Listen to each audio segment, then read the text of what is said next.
Political violence is something we used to hear about happening in less civilized, less free, less democratic nations, but not anymore. Not only are the streets as filthy and lawless as a third world nation, the way in which we go after our political enemies has also evolved into one disgusting dustbin of unacceptable filth.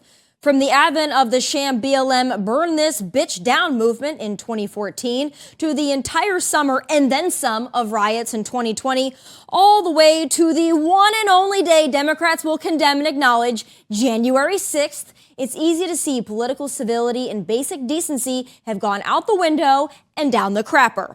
And yes, I will acknowledge conservatives are not blameless in this. That one day in January wasn't a bright moment for the movement, even though it was one day.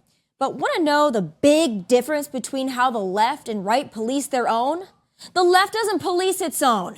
From BLMers to Antifa to keyboard warriors, members of the leftist media, elected Democrats, all the way up to the dementia den that was once the White House, none of these folks seem to give a hoot or even half a hoot when crap like this happens.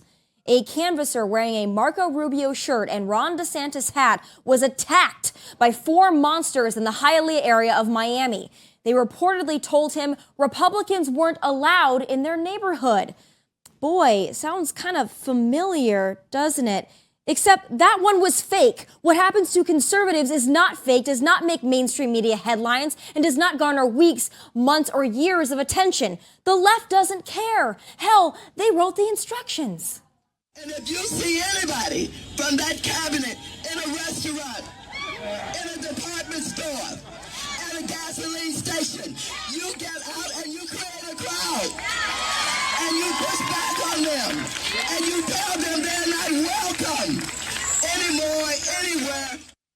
Well, it's easy to see her wishes coming true.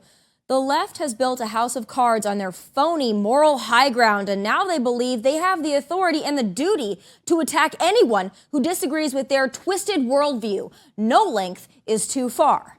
And yeah, there'll always be wackos out there, and we can't blame either party for those wackos, but we can condemn their behavior. And boy, it'd be nice if Democrats would get around to doing that one of these days, but I'm not going to hold my breath.